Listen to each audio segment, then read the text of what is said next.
അവരെ കൊന്നത് ഞാനാ. ഓ ദൈവമേ, ഉയ്യോനെ, അവൾ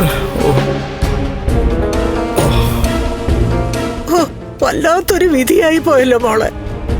ഒന്നോർത്താ നീ ഇതിനെല്ലാം കാരണം. ഞാനോ? പിന്നല്ലാതെ മോളല്ലേ എപ്പോഴും പറയുന്നേ കുട്ടിക്കാലം മുതൽക്കേ ആഗ്രഹിക്കുന്നതൊക്കെ അവൻ നേടിത്തരാറുണ്ടെന്ന്. അതുകൊണ്ടല്ലേ മോൾക്ക് വേണ്ടി ഒരുത്തിയെ കൊല്ലാനായിട്ട് ലോറി എടുത്തോണ്ടാവും പോയത്. പാവം എന്റെ വിശ്വനാഥ്, പാവം. ഇനിയിപ്പൊ പറഞ്ഞിട്ട് കാര്യമില്ല. വിശ്വനാഥൻ ഇവന്റെ ദേഹത്തൊന്ന് വിട്ടുപോകാതെ ഇവൻ ഇനി പഴയ പ്രതാപനാവില്ല മോളെ.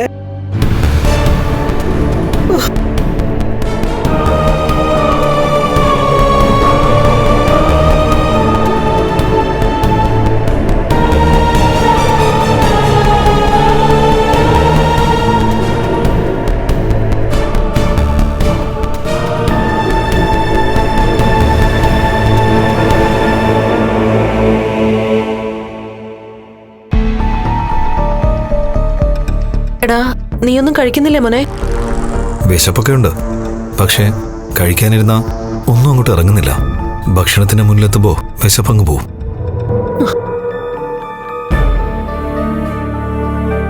എടാ, എന്റെയും കാര്യം അങ്ങനെയൊക്കെ തന്നെയാ. അയാൾ എന്തൊക്കെയോ ചെയ്യാൻ പോയതാ. ഇപ്പൊ ഹോസ്പിറ്റലിൽ കിടക്കുക. ഒന്നുപോയി കാണണ്ടേ നമുക്ക് അയാളെ? എന്തിനാ കാണുന്നത്? ദേ, ഇനി നിനക്ക് എന്തെങ്കിലും സഹായം ചെയ്യേണ്ടത് അയാളാ. എടാ, കരുണയുടെ അച്ഛന്റെ മുത്തശ്ശിയുടെയും കയ്യിൽ പൂത്ത പണമുള്ളത്.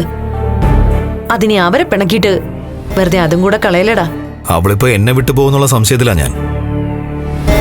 അവൾക്കൊരിക്കലും അവളുടെ ചേച്ചിയുടെ ഉയർച്ച അംഗീകരിക്കാൻ പറ്റില്ല. എടാ, അത് നമുക്ക് പറ്റുന്നുണ്ടോ?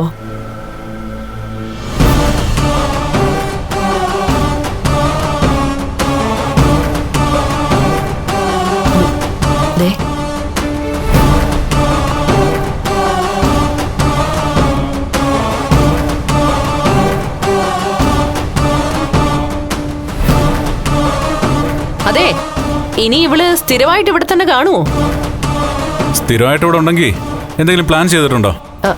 ഏയ്, ഞാൻ വെറുതെ ചോദിച്ചതാടാ. ഇയാള് സ്ഥിരമായിട്ട് ഇവിടെ ഉണ്ടെങ്കിൽ ഒരു ജോലിക്കാരി വെച്ചേ പറ്റൂ. അതിപ്പോ താനില്ലെങ്കിലും ഒരു ജോലിക്കാരിയെ വെക്കേണ്ട അവസ്ഥയാ. എനിക്ക് വിശ്വസിച്ച് ഈ വീട്ടിൽ നിന്ന് ആഹാരം കഴിക്കാൻ പറ്റുമെന്ന് തോന്നുന്നില്ല. നിനക്ക് എപ്പോഴെങ്കിലും ഞാൻ വിഷം കലക്കി തന്നിട്ടുണ്ടോ? ഇതുവരെ കൊടുത്തിട്ടില്ല, പക്ഷേ ഇനി കൊടുക്കാനുള്ള സാധ്യതയുണ്ട്. അതെ, നിന്റെ സ്വഭാവമാടി. ആരുടെ സ്വഭാവമാണെന്ന് എല്ലാവർക്കും നന്നായിട്ട് അറിയാം. എന്റെ വയറ്റിൽ കിടന്ന കുഞ്ഞ് എങ്ങനെയാ പോയതെന്ന് എനിക്ക് നല്ല ബോധമുണ്ട്. ഞങ്ങള് ജോലിക്കായിട്ടാ പോകുന്നത്. ജോലിയും കൂലിയും ഇല്ലാത്തവര് ഇതിനകത്ത് ഇരിക്കുക കേട്ടോ. നീ എന്നെ കൂടുതൽ കളിയാക്കണ്ട. ജോലി ഇല്ലെങ്കിലും ശമ്പളം കൃത്യമായിട്ട് കിട്ടുന്നുണ്ടല്ലോ. അതും കൂടെ എടുത്ത് കളയാൻ പറയടാ ഇങ്ങനോട്. നിന്റെ സ്വഭാവത്തിന് അതൊക്കെ എടുത്ത് കളയേണ്ടതാ. നിനക്ക് നിന്റെ അമ്മാവനും അതുപോലെ തന്നെ ആ മേഘനും കാലണ കൊടുക്കാൻ പാടില്ലാത്തതാ. മേഘന്റെ കാര്യം പറഞ്ഞപ്പോഴാ അവനെ ഈ അവസ്ഥയിലേക്ക് തള്ളിവിട്ടത് നീയല്ലേടാ. അങ്ങനെയെങ്കില് അവനോടും അവന്റെ അച്ഛനോടും പറ എനിക്കെതിരെ കേസ് കൊടുക്കാൻ.